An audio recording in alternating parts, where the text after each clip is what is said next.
এই মার কলিজায় অনেক ব্যথা, মারে দুনিয়া অনেক মার দূর করছে, কলিজার ভিতরে ব্যথা মায়ের।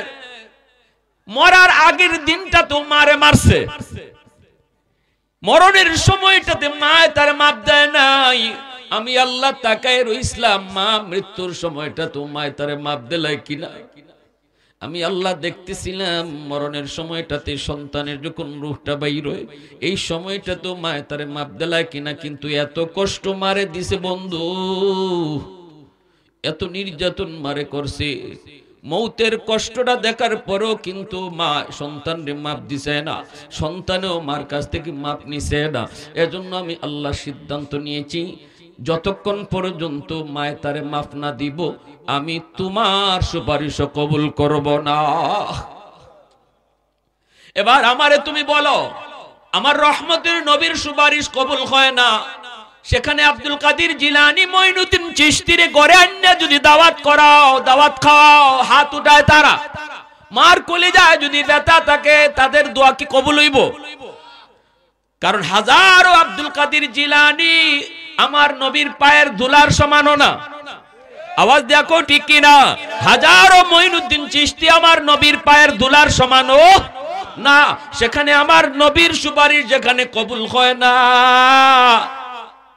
তুমি তোমার পেশাবরে মুরগি খাওয়াও, রান খাও, মুরগির রান খাওয়াও, তুমি তোমার পেশাবরে তুমি খাসি খাওয়াও, গরু খাওয়াও, কদুলে যাও, যত জালুয়ে যাও, গরু আর মহিষ যা তুমি খাওয়াও, কিন্তু মার কলিজায় যদি ব্যথা থাকে রে যুবক, বাবার কলিজায় যদি আঘাত দিয়া থাকো, পেশাবরে আত্মি খাওয়াইলো আল্লাহ খুশি হইতো না।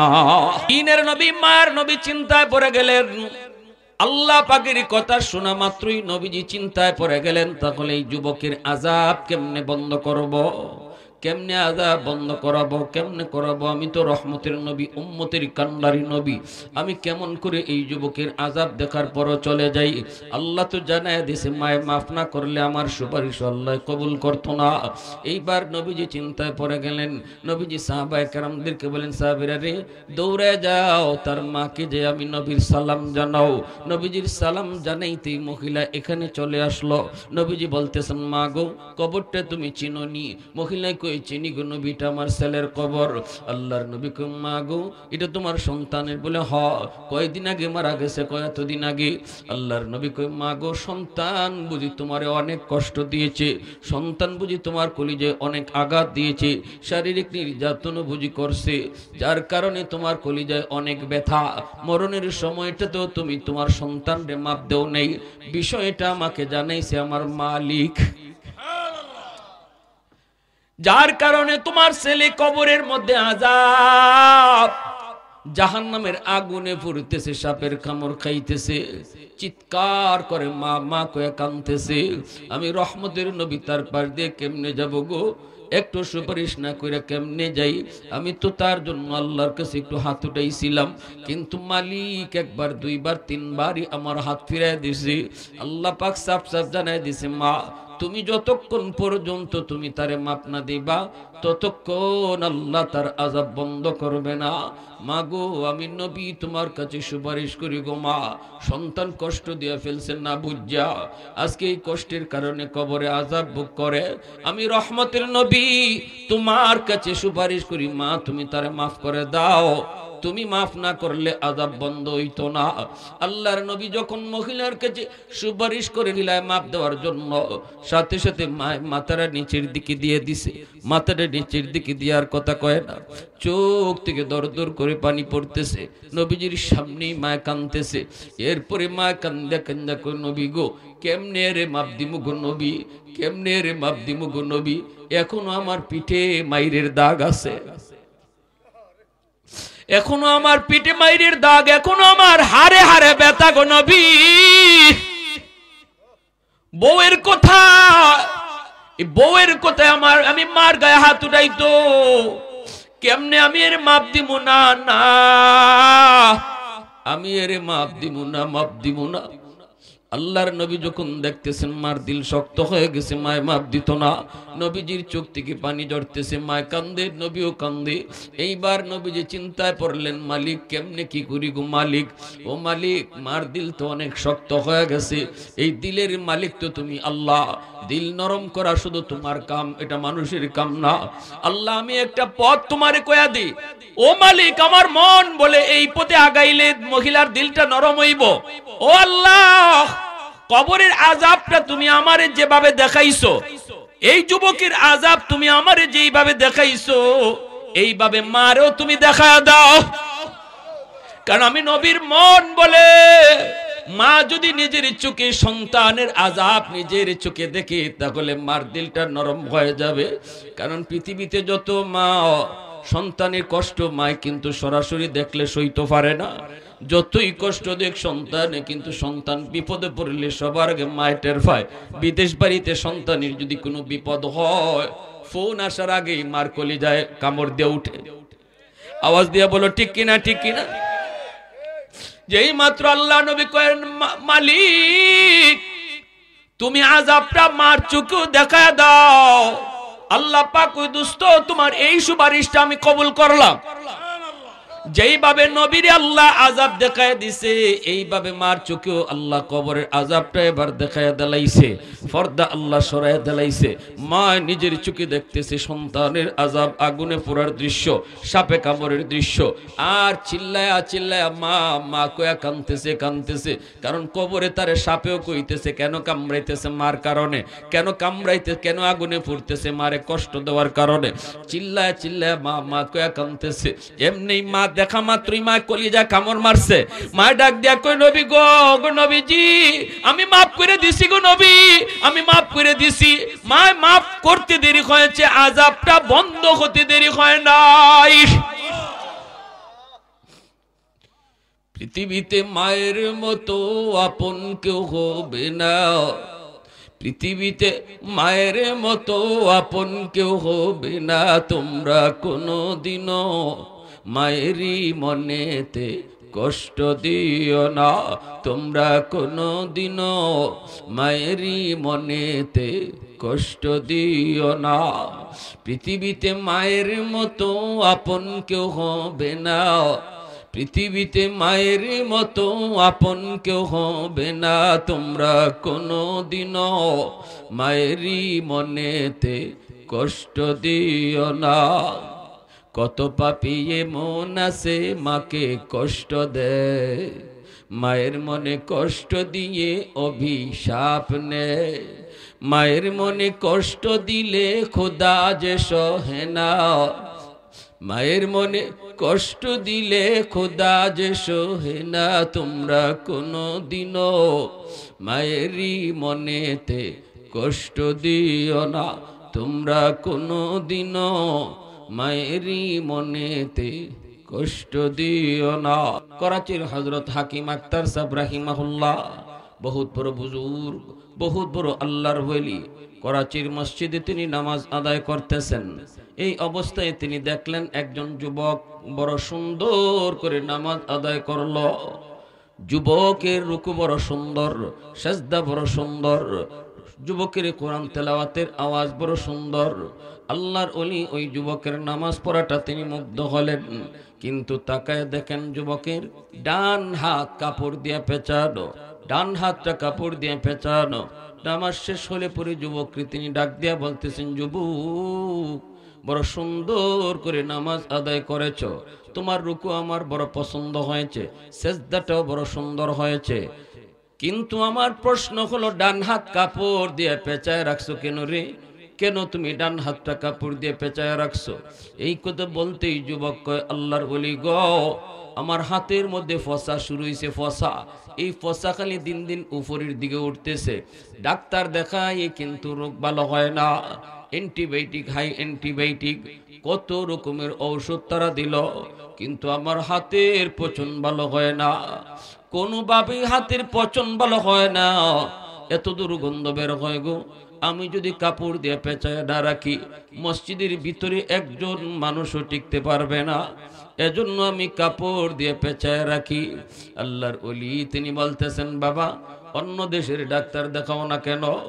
যুবক কান্দে আর বলতেছে, আল্লাহর ওলি, আমার মন বলে তামাম দুনিয়ার সব ডাক্তার যদি দেখাই তবু রোগ ভালো হবে না, কারণ ডাক্তার আমার রোগ ধরতে পারে না, আমি আমার রোগ ধরে ফেলেছি। আমার রোগ হলো আসমানে, চিকিৎসা চলছে জমিনে। এই হাত, যেই হাত আমার ফসতেছে হুজুর, এই হাত দিয়ে আমি মারে মারছিলাম। আমি আমার মার গর্ভে একমাত্র সন্তান, কষ্ট করে করে মা আমারে পড়ালেখা করাইলো। জন্মের কিছুদিন পরেই বাবা মারা গেলেন। আমার নানা নানি মামা মামি মাকে নিতে এসেছে, মা যায় নাই। মা বলছে, না না বাবা, আমি আর কোথাও বিয়ে বসবো না। আল্লাহ আমাকে একটা মানিক দিয়েছে, আমি আমার সন্তানের চেহারা দেখে জীবন যৌবন কাটায় দিব, আমি আর কোথাও বিয়ে বসবো না। হুজুর, আমার মা মানুষের বাড়িতে কাম করছে, আত্মীয় স্বজনের কাছ থেকে ধার এনে আমাকে পড়ালেখা করাইছে। আমি কত বড় নিমক হারাম গো! আমি উপযুক্ত হওয়ার পর একটা সুন্দরী গো ধনীর মেয়েকে বিয়ে করে ফেলছি, অথচ আমি মাকে জিগাই নাই।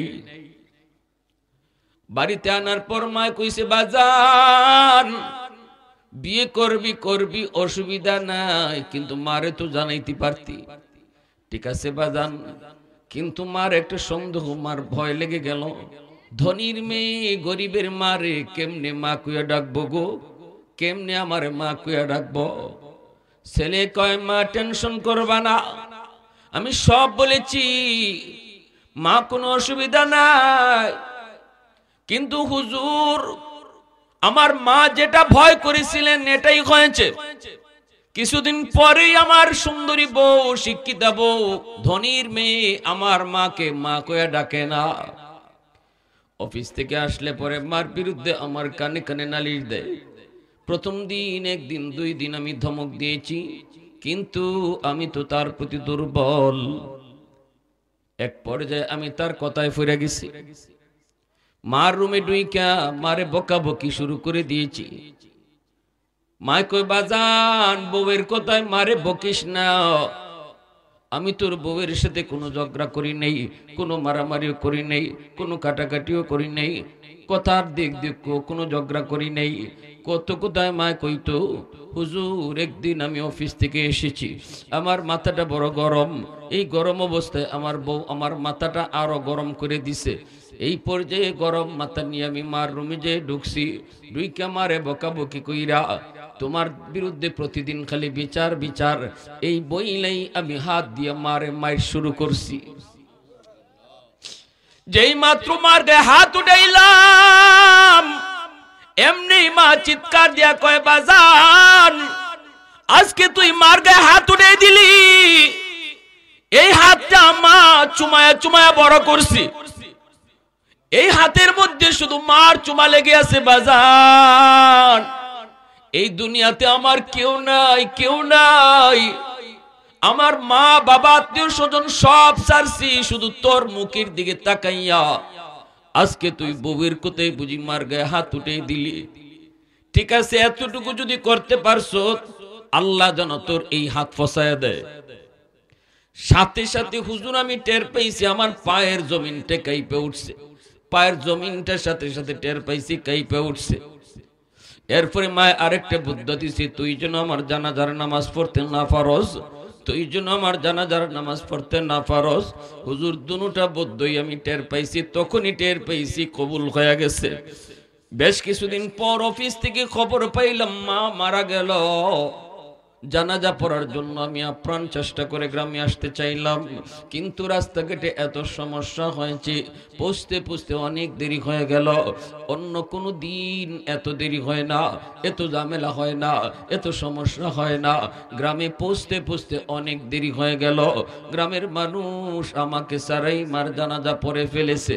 আমি যখন ঢুকলাম আর দেখলাম মার জানাজা শেষ, তখনই আমি বুঝছি মার বদ্ধ কবুল হয়ে গেছে গো। এখন দ্বিতীয় দ্বিতীয় বদ্ধটা কবুল হওয়ার ফালা, তোর হাত যেন ফচ্চা যায়। হুজুর আমি কিছুদিন পরে টের পাইছি আমার হাতের মধ্যে ফোড়া দেখা দিছে, এই আঙ্গুলের ফোড়া থেকে ফসা শুরু হইছে।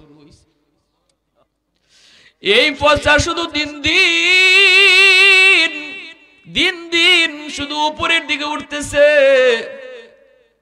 ডাক্তার দেখাইলাম, অ্যান্টিবায়োটিক দেয়, হাই অ্যান্টিবায়োটিক দেয়, কিন্তু ভালো হয় না, ভালো হয় না। ডাক্তাররা কয় আমরাও তো কিছু বুঝি না, কেন তোমার রোগ ভালো হয় না? এটা তো অ্যান্টিবায়োটিকে ভালো হয়ে যাওয়ার কথা। আমি তখন বলেছি ডাক্তার এটা তোমরা না বুঝলো আমি বুঝে গেছি গো, আমি বুঝে গেছি। ফসা তো আর ভালো হয় না, বরং উপরে উঠতেছে। এত দুর্গন্ধ, এত দুর্গন্ধ। আমার সুন্দরী বউ যার মায়া ভইরা আমি মারছিলাম গো, এই সুন্দরী বউটো আমারে ফেলে বাপের বাড়ি চলে গেছে, দুর্গন্ধে টিকতে পারে না। ঘরের মানুষজন আমারে ঘর থেকে বের করে দিয়েছে, সমাজের মানুষেরা আমার সমাজ থেকে বের করে দিয়েছে। আমি যেখানে থাকি এখানেই দুর্গন্ধ, মানুষ টিকতে পারে না। এখন আমি রাস্তায় রাস্তায় ঘুরি, মসজিদে মসজিদে তাকি আর আল্লাহর দরবারে কান্দি। এই দুনিয়াতে আমার কেউ নাই। আমি আমার মার গায়ে হাত উঠানোর কারণে আল্লাহ দুনিয়াতে নগদ শাস্তির মধ্যে ফালায় দিছে। নাউজুবিল্লাহ, জোরে কর। হুজুর আমার বাঁচার কোন উপায় আসেনি, বাঁচার কোন উপায় আসেনি। করাচির হযরত হাকিম আখতার সাহেব রাহিমাহুল্লাহ বয়ানের মধ্যে বলেছেন, কিতাবের মধ্যে ঘটনা লিখেছেন, আল্লাহর ওলি কই যুবক আল্লাহর কাছে কান্দো। শোনো রে, আল্লাহর কাছে যতই তুমি কান্দো, যদি বাপ মার দিল তোমার উপরে খুশি না হয়, বিশেষ করে মার যে মারে কষ্ট দিছো, এই মা যদি তোমার উপরে খুশি না হয়, মা যদি হাসরের ময়দানে মাফ না করে, তাহলে বাঁচবার কোনো উপায় নেই। আল্লাহ কিন্তু তোমারে মাফ দিবে না, আল্লাহ মাফ দিবে না। হাসরের ময়দানে মারে তুমি বাঁচানোর ব্যবস্থা করো। কেমনে করবা? তিনি বলেন, আবু দাউদ শরীফে একখান হাদিস, আল্লাহর নবী তিনি হাদিসটা বলে গেছেন, মান যারা কবর আবাওয়াইহি ফি কুল্লি জুমআতিন গফিরা লাহু কুতিবা বাররান। জুম্মার দিন যদি সন্তান বাপ মার কবর জিয়ারত করে, এই জিয়ারতের উসিলায় আল্লাহ বাপ মারে মাফ করে, সন্তানরাও আল্লাহ মাফ করে দেয়। আওয়াজ দিয়া কও না সুবহানাল্লাহ, আরো আওয়াজ দিয়া সুবহানাল্লাহ। এ যুবক বলো না, জুম্মার দিন কবর জিয়ারত কঠিন কাজ না সহজ কাজ? আরো জোরে, কঠিন না সহজ? জুম্মার দিনে কবর জিয়ারত যদি তুমি করো, এই জিয়ারতের উসিলায় যদি আল্লাহ পাক তোমারও মাফ করে, তোমার বাপ মারও মাফ করে, বাপ মা যদি মাফ হয়ে যায়, আল্লাহ যদি মাফ করে দেয়, সন্তানের দোয়ার উসিলায় যদি বাপ মার আল্লাহ মাফ করে দেয়, কিয়ামতের ময়দানে আল্লাহ এটাই কইব, মারে ও মা তোমার সন্তানের বিরুদ্ধে তুমি মামলা দিছো, কিন্তু তুমি যে জান্নাতি হইছো জানোনি? এই সন্তানের দোয়ার উসিলায় সন্তান জুম্মার দিন তোমার কবরের পাশে গিয়া কাঁদছে, কবরের পাশে গিয়া কোরআন তেলাওয়াত করছে, এই খাতিরে আমি আল্লাহ তোমারে মাফ করে দিছি। এবার তুমি কও তোমার সন্তানের মামলা তুমি তুলবাইনি? তখনই মা খুশি হয়, কইব মালিক আমার সন্তানকে মাফ করে দিছি। আওয়াজ দিয়ে সুবহানাল্লাহ। আর নতুবা মাপের কোনো উপায় নাই, উপায় নাই। এই পৃথিবীতে আব্দুল কাদের জিলানী একজন দুইজন না, হাজারো আব্দুল কাদের জিলানী যদি ঘরে ঢুকাও, তোমার ঘরে যদি দাওয়াত খাওয়াও, তাদের নিয়ে যদি তুমি দোয়া করাও, তবু আল্লাহর দরবারে তোমার দোয়া কবুল হবে না। যদি মার কলিজায় ব্যথা থাকে, বাবার কলিজায় ব্যথা থাকে, কারণ মায়ের নবী দয়ার নবী মদিনার কবর জান্নাতুল বাকির পাশ দিয়ে নবী সাহাবায়ে কেরামদেরকে নিয়ে যাইতেছেন। এই অবস্থায় আল্লাহর নবী মদিনার কবর, ওই কবরের ভিতরে দেখতেছেন একটা যুবক, নগদ কবর হইছে যুবকটার। এই যুবকটা কবরের ভিতরে আযাব ভোগ করতেছে, আগুনে পুড়তেছে, সাপের কামড় খায়, আর মা মা কয়ে চিৎকার করে কান্না করে। আল্লাহ পাক অন্তর চোখে নবীর দেখায় দিছেন কবরের আযাব আল্লাহ মানুষে দেখায় না রে যুবক, আল্লাহ পাক মানুষের চোখের আড়াল করে রাখছে। কেন আল্লাহ কবরের আযাব মানুষের চোখের আড়াল করলো? যদি কবরের আযাব আল্লাহ আড়াল না করত, দুনিয়ার মানুষ যদি কবরের আযাব দেখি ফেলাইতো, তাহলে রাতের বেলা কবরের পাশ দিয়ে তুমি যাও, এটা তো দূরের কথা, দিনের বেলাও কেউ কবরের পাশ দিয়ে যাওয়ার সাহস করত না। যত দূর পর্যন্ত কবর দেখা যায়, এত দূরের ভিতরে কেউ বাড়িঘর বানাইতো না। কবরের আযাব যদি মানুষ দেখতো, আর ওই মুর্দার চিৎকার কান্নার আওয়াজ যদি শুনতো, ফেরেশতার মাইরের আওয়াজ যদি শুনতো, কবর যত দূর পর্যন্ত দেখা যায়, এর ভিতরে কেউ বাড়িঘর পর্যন্ত বানাইতো না ডরাইয়া। কবরের আযাব যদি আল্লাহ মানুষে দেখাইতো, সন্তান মার লাশ নিয়ে কবরে যাইতো না, সন্তান বাবার লাশ নিয়ে কবরে যাইতো না, ব্যবসা বাণিজ্য করতে পারতো না। মার কবরের মধ্যে আযাব হইতেছে, ছেলে ব্যবসা করে কেমনে, বাবার কবরের মধ্যে আযাব হইতেছে নিজের চোখে দেখে, এই সন্তানের ভিতরে বাদ যাইব কেমনে, গুম হইব কেমনে। এজন্য আল্লাহ পাক দুনিয়ার নিজাম ঠিক রাখার জন্য তোমার আমার চোখের আড়াল করে রাখছে আল্লাহ কবরের আযাবটা, যেন দুনিয়ার নিজাম ঠিক থাকে রে যুবক। কিন্তু আল্লাহ পাক মাঝে মাঝে আল্লাহ পাক দেখায়, দুই একটা নজির মাঝে মাঝে আল্লাহ দেখায়। দেখবেন কবরের উপর থেকে গরু ছাগল দৌড় মারে, মাঝে মাঝে দৌড় দেয় না, হাইওয়ান মাঝে মাঝে টের ফাইলায় কবরের মধ্যে আযাব, কবরের চিৎকার আওয়াজ শুননালে হাইওয়ানে, আল্লাহ মানুষের কানে শোনায় না। মানুষের কানে শোনাইলে দুনিয়াদারি বন্ধ হয়ে যেত, হাইওয়ান মাঝে মাঝে টের ফাইলায়। এমনি ভাবে আল্লাহ রাসূল সাল্লাল্লাহু আলাইহি ইসলামকে আল্লাহ দেখাইলিছেন কবরের আযাবটা, আল্লাহ নবী সরাসরি দেখে লাইছেন। দ্বীনের নবী, মায়ার নবী, রহমতের নবী, উম্মতের কান্ডারি নবী, কবরের ভিতরে যুবকের আযাব, আল্লাহ নবী দৃশ্য দেখার পর কিভাবে যাবেন? যুবকের জন্য নবীদের দরদ হবে, কারণ সে তো নবীর উম্মত। ঠিক না? ঠিক না? আমার নবীর চোখে কোনো বিপদ নবী দেখবেন আর চুপচাপ চলে যাবেন, হতেই পারে না। নবীজি কারো দেখলে কষ্ট দেখলে নবীরও কষ্ট লাগতো, কারো চোখে পানি দেখলে নবী নিজেও কাঁদতেন। কবরের ভিতরে যুবকের কান্নার আওয়াজ শোনার পর, আযাব দেখার পরও নবী তো যাইতে পারেন না। নবীজি সাহাবায়ে কেরামকে নিয়ে দাঁড়ায় গেলেন।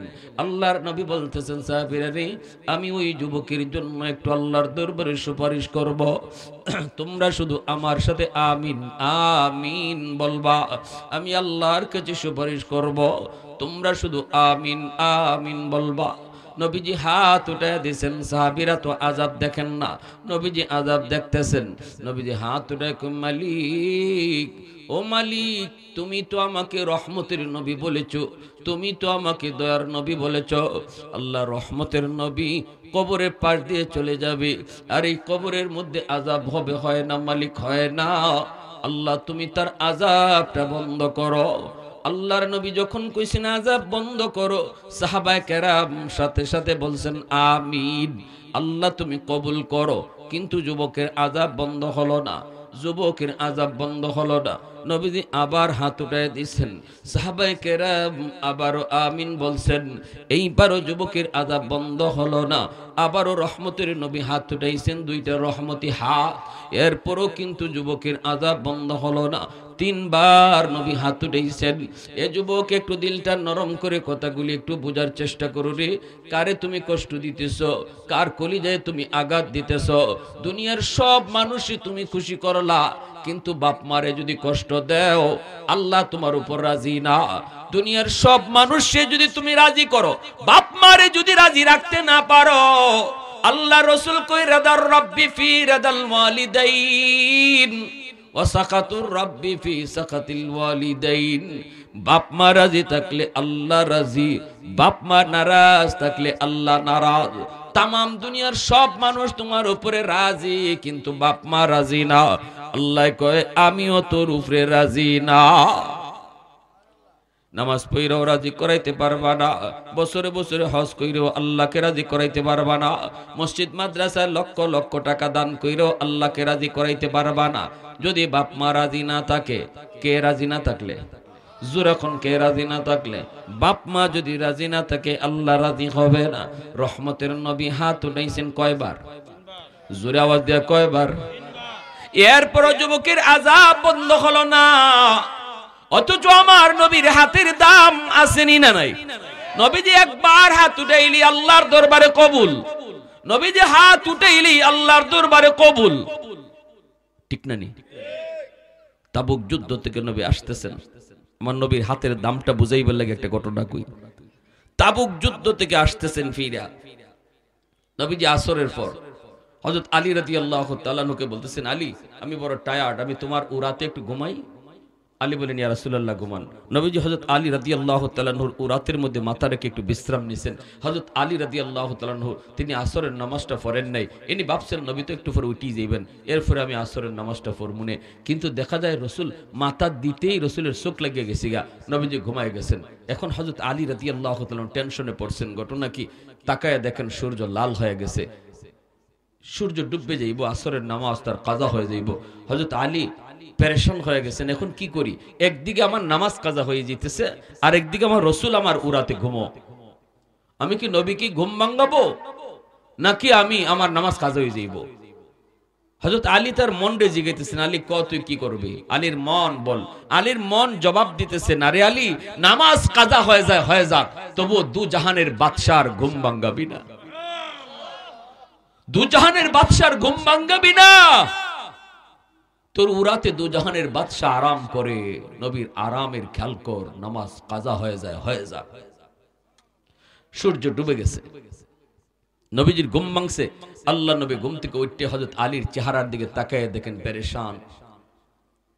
সত্যিকারের মুমিন, যার অন্তরে ঈমান আছে, সে গুনাহ যদি হয়ে যায়, হইতে পারে গুনাহ হওয়াটা অস্বাভাবিক না, গুনাহ হয়ে যেতে পারে, গুনাহ হওয়ার পর তার ভিতরে পেরেশানি লাগবে।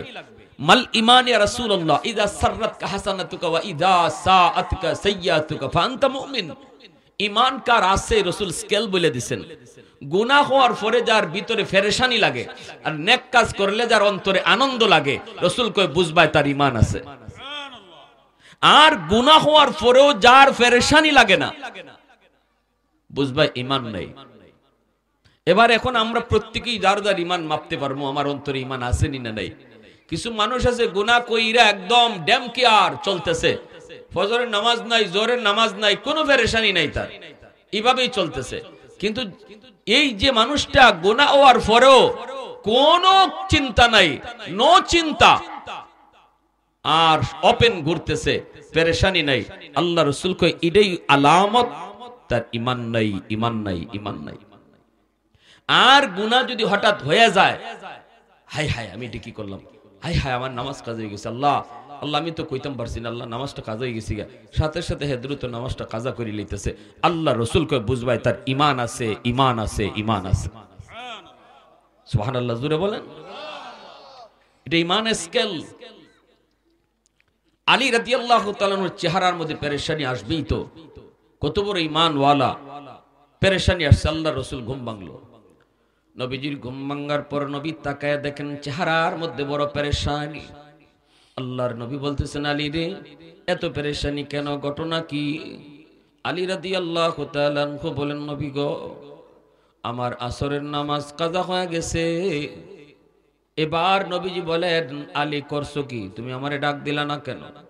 হযরত আলী বলে, নবী গো আমার মন বলে দু জাহানের বাচ্চার ঘুম ভাঙালে নবীর কষ্ট হবে, এজন্য আমি আপনাকে ডাক দেই নাই গো নবী।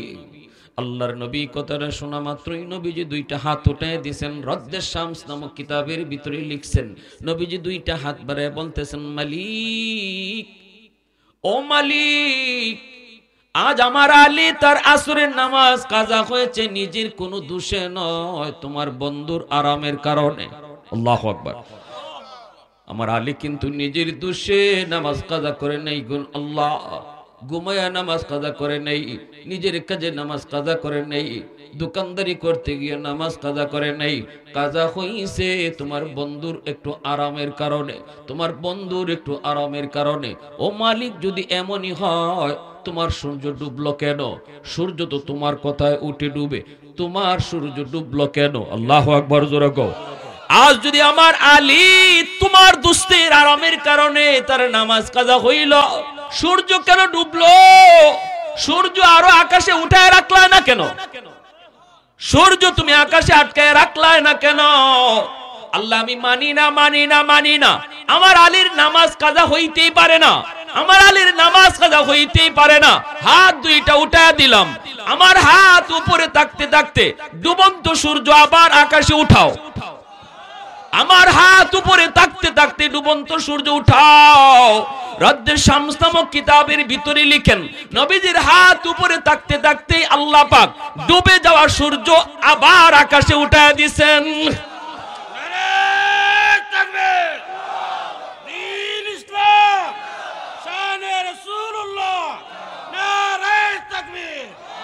उल्फत में तेरी वैसी ने दंदान को तोरा, बू बकर उमर नक्श कदम तेरा न छोरा। उल्फत में तेरी वैसी ने दंदान को तोरा, बू बकर उमर नक्श कदम तेरा न छोरा। ऐ उशाक नबी वाके असरार मदीना, सुल्तान का सुल्तान है सुल्तान मदीना। सरकार का सरकार है सरकार मदीना, गुलजार का गुलजार है गुलजार मदीना।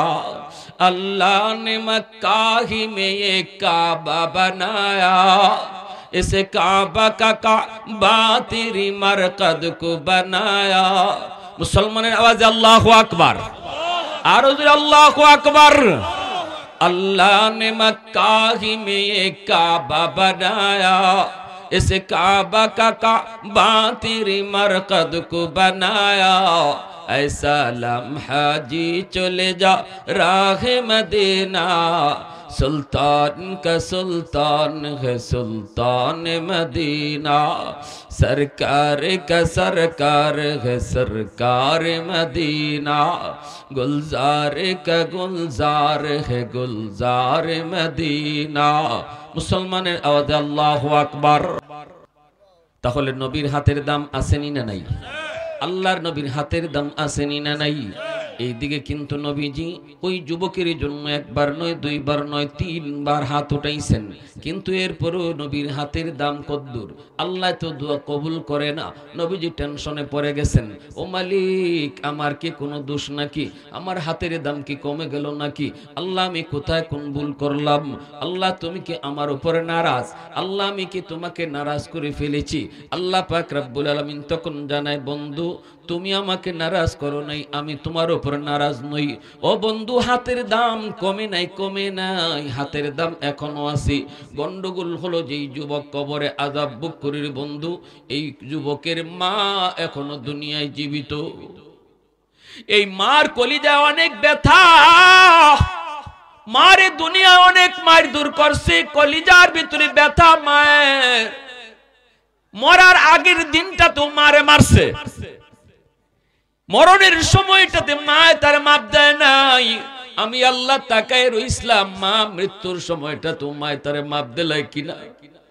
আমি আল্লাহ দেখতেছিলাম মরণের সময়টাতে সন্তানের যখন রূহটা বাইর হয়, এই সময়টা তো মা তার মাপ দিলাই কিনা। কিন্তু এত কষ্ট মারে দিছে বন্ধু, এত নির্যাতন মারে করছে। মৌতের কষ্টটা দেখার পরও কিন্তু মা সন্তানরে মাপ দিছে না, সন্তানেও মার কাছ থেকে মাপ নিছে না। এজন্য আমি আল্লাহ সিদ্ধান্ত নিয়েছি, যতক্ষণ পর্যন্ত মায়ে তারে মাফ না দিব আমি তোমার সুপারিশ কবুল করব না।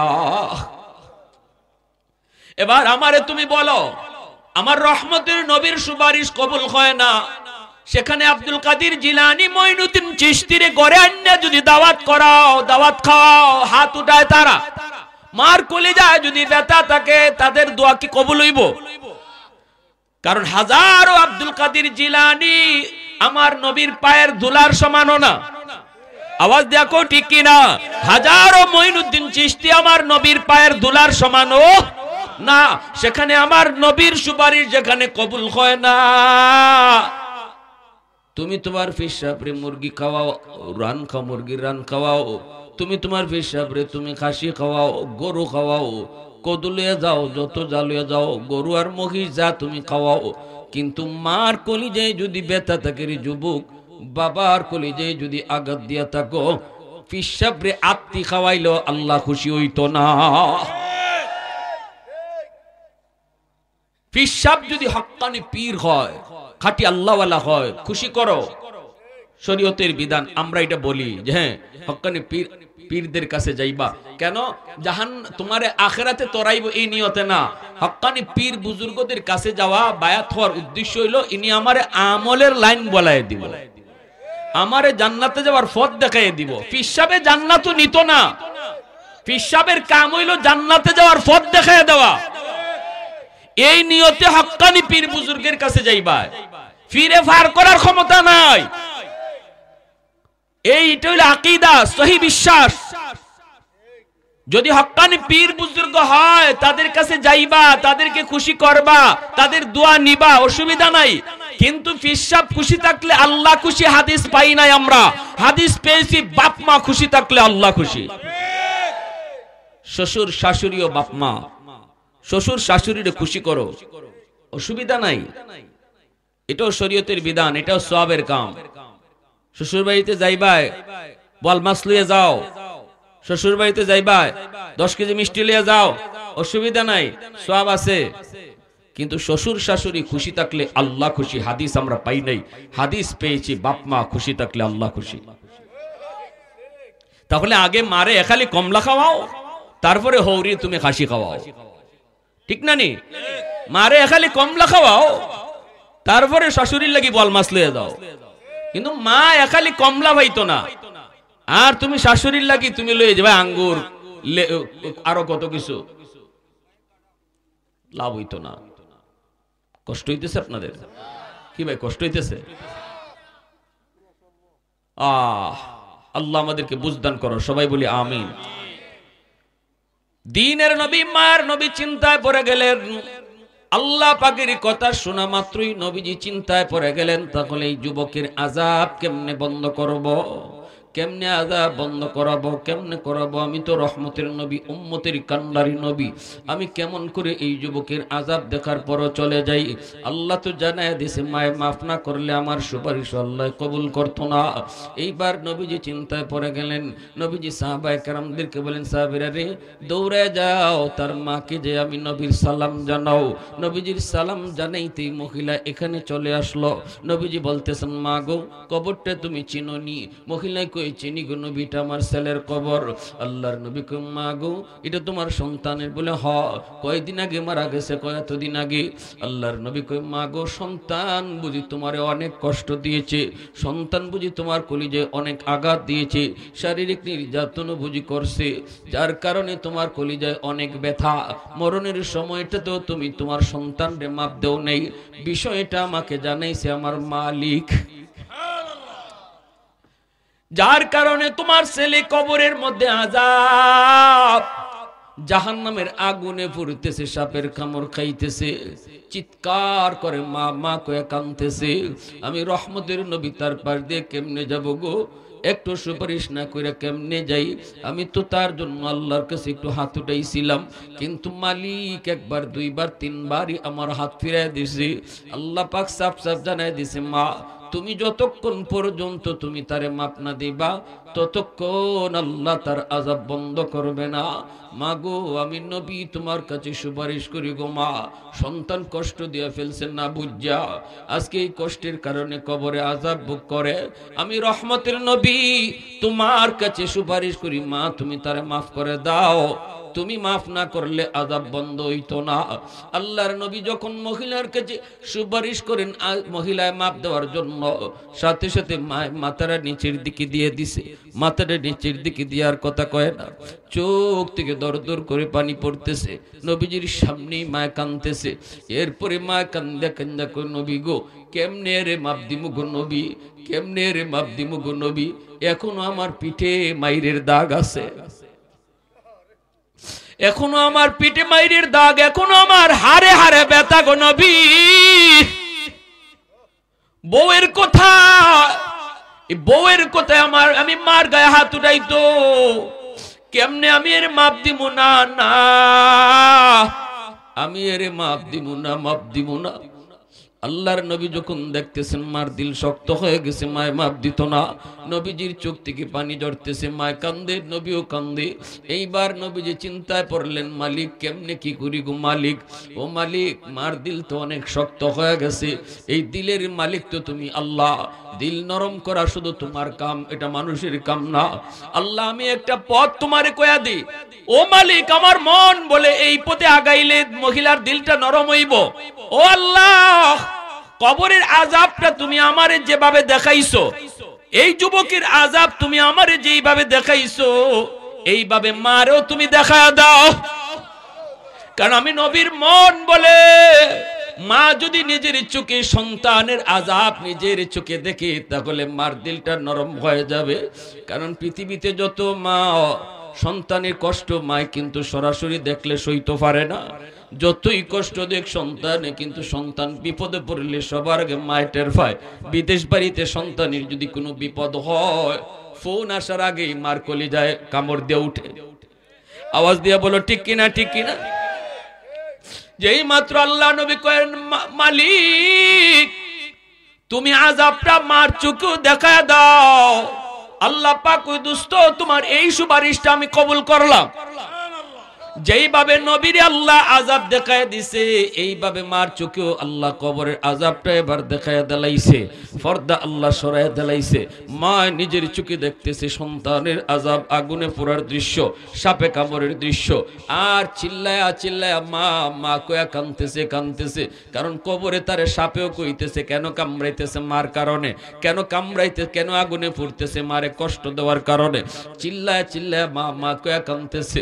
এমনি মা দেখা মাত্রই মা কলিজা কামড় মারছে। মা ডাক দিয়া কই, নবী গো, গো নবীজি আমি মাফ করে দিছি গো নবী, আমি মাফ করে দিছি। মা মাফ করতে দেরি হয়েছে, আযাবটা বন্ধ হতে দেরি হয় নাই। পৃথিবীতে মায়ের মতো আপন কেউ হবে না, পৃথিবীতে মায়ের মতো আপন কেউ হবে না। তোমরা কোনোদিনও মায়েরই মনেতে কষ্ট দিও না, তোমরা কোনোদিনও মায়েরই মনেতে কষ্ট দিও না। পৃথিবীতে মায়ের মতো আপন কেউ হবে না, পৃথিবীতে মায়ের মতো আপন কেউ হবে না। তোমরা কোনোদিনও মায়েরই মনেতে কষ্ট দিও না। কত পাপী এমন আছে মাকে কষ্ট দেয়, মায়ের মনে কষ্ট দিয়ে অভিশাপ নেয়। মায়ের মনে কষ্ট দিলে খোদা যে সহে না, মায়ের মনে কষ্ট দিলে খোদা যে সহে না। তোমরা কোনোদিনও মায়েরই মনেতে কষ্ট দিও না, তোমরা কোনোদিনও মায়েরই মনেতে কষ্ট দিও না। একটু আওয়াজ দিয়ে বলি আল্লাহু আকবার, আরো জোরে আল্লাহু আকবার। ওই দিনও পত্রিকার মধ্যে দেখলাম রাশিয়ায় একটা বিল্ডিং ধসে পড়লো। এই বিল্ডিং এর নিচ থেকে প্রায় 17 দিন পরে একটা মা সহ বাচ্চারে উদ্ধার করছে। দুধের বাচ্চা, মা আর দুধের বাচ্চাটা উদ্ধার হয়েছে, হাসপাতালে নিয়ে ভর্তি করছে। চিকিৎসার পরে দুজনেই বাঁচানো সম্ভব হয়েছে। এইবার দেখা গেল মার, ডাক্তাররা দেখতেছে মার একটা আঙ্গুলের মাথাও নাই, একটা আঙ্গুলের মাথাও মার নাই, সবগুলা আঙ্গুলের মাথা কাটা। ডাক্তাররা জিজ্ঞেস করি, মা তোমার আঙ্গুলের মাথাগুলা কেমনে কাটলো? মা তখন কান্দে, চোখ থেকে পানি জড়ায় জড়ায় কয়, ডাক্তার আমি যখন ওই জায়গার মধ্যে আমার বাচ্চা নিয়ে আটকা পড়ছি, একদিন, 2 দিন, 3 দিন, 4 দিন, 5 দিন যখন চলে গেল, আমার বুকের দুধ যখন শুকায় আসলো, আমার দুধের বাচ্চাটারে আমি কি খাওয়াবো? আমি মা দেখতেছি তার জিহ্বাটা বার হয়ে যাইতেছে গো। ওই অবস্থায় বাচ্চাটার মুখে আমি কি দিব? তখন নিজের আঙ্গুলের মাথাটা দাঁত দিয়ে কামড় দিয়া কাটতে লাইছি, আঙ্গুলের মাথাটা ফালাইয়া দিছি, রক্ত বাইরিছি। এই রক্তটা আমার সন্তানের মুখে আমি চুষাইছি। নিজের হাতের 10টা আঙ্গুলের মাথা মা কামড় দিয়া কাইটা ফালাইছে, রক্ত খাওয়া খাওয়া বাচ্চারা বাঁচাইছে রে যুবক। কোন মার কলিজায় তুমি ব্যথা দিতেছ? ঘুমন্ত করে কত মাস পাহারা দিছে সারা রাত, কত মা আল্লাহর কাছে দোয়া করছি, মালিক আমার হায়াতটা আমার সন্তানকে দিয়ে দিলাম, তবু আমার সন্তানের হায়াত তুমি বাড়ায় দাও। কত বাবা এই দোয়া করছে, মালিক কান্দের মধ্যে অসুস্থ সন্তানটারে নিয়ে বাবা দৌড়াইছে শহরের দিকে, রাতের বেলা রিক্সা নাই কিছু নাই, কিন্তু বাবা কান্দে লইয়া দৌড়াইতেছে ডাক্তারের কাছে। তখন বাবা কান্দের কই, মালিক আমার হায়াতটা আমার সন্তানকে দিয়ে দিলাম, আল্লাহ তুমি আমার সন্তানের হায়াতটা বাড়ায় দিও। এই বাপ মার কলিজায় ব্যথা দিয়া এই দুনিয়াতে সফলতা ইম্পসিবল হয় না, হয় না, হয় না। হাকিমুল উম্মত মুজাদ্দিদ মিল্লাত মাওলানা আশরাফ আলী থানভী রাহমাতুল্লাহি আলাইহি বলেছেন, এই জমিনে এই দুনিয়ায় যেই সন্তান বাপ মার কলিজায় ব্যথা দিব, এক নাম্বার দুনিয়াতে নগদ শাস্তি, আল্লাহ পাক তার হায়াতের বরকত কাইরা নিব। দুনিয়ার ভিতরে সে হায়াতের বরকত পাইতো না। বিপদ আওয়ার কথা না, কিন্তু বিপদ তার উপরে পড়বো। টাটা তার উপরে পড়ার কথা না, টাটা তার উপরে পড়বো। অ্যাক্সিডেন্টে ফাও ভাঙ্গার কথা না, ফাও তারই ভাঙবো। যদি বাপ মার কলিজায় ব্যথা থাকে, বাপ মা যদি তার বদ্ধ দেয়, 2 নম্বর শাস্তি হলো আল্লাহ পাক তার রিজিকের বরকত কাইরা নিব।